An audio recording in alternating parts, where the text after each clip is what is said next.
that they can't just take the city back on its own. They've got to clear the Russians out of the whole area and drive them into.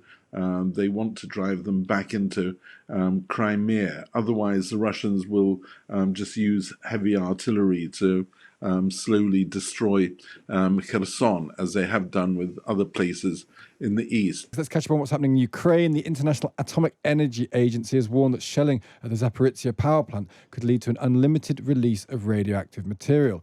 And the fighting goes on in Kherson in the south and Kharkiv in the north.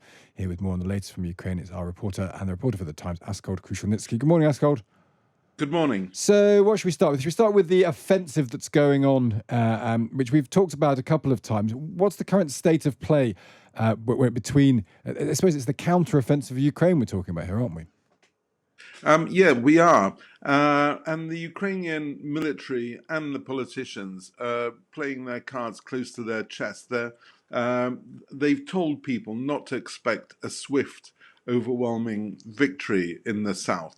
They're pushing slowly, and they've taken a few kilometers of ground over the last week. There've been some spectacular battles, heavy fighting, lots of casualties on both sides, but apparently many more on the Russian side, and some of the Russian detachments have retreated.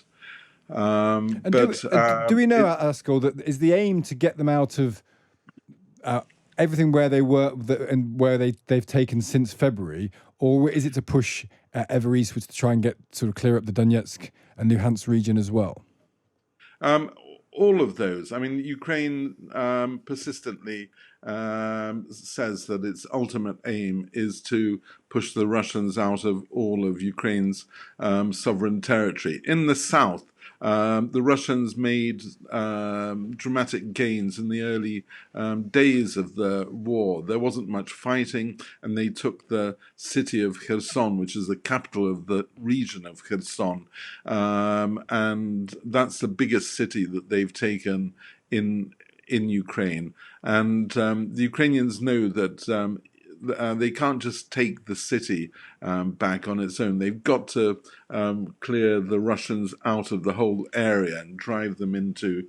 They want to drive them back into Crimea. Otherwise, the Russians will just use heavy artillery to slowly destroy Kherson, as they have done with other places in the east. But as you rightly say, the battles in the south are very much connected with what's happening in the east, where the Russians are trying to push and make more gains, but they've been stalled for the last few weeks by Ukrainian forces, which have used very effectively weapons provided by the US and the UK and others, artillery and rocket systems. How worried should we be about what's going on in the Zaporizhzhia nuclear plant?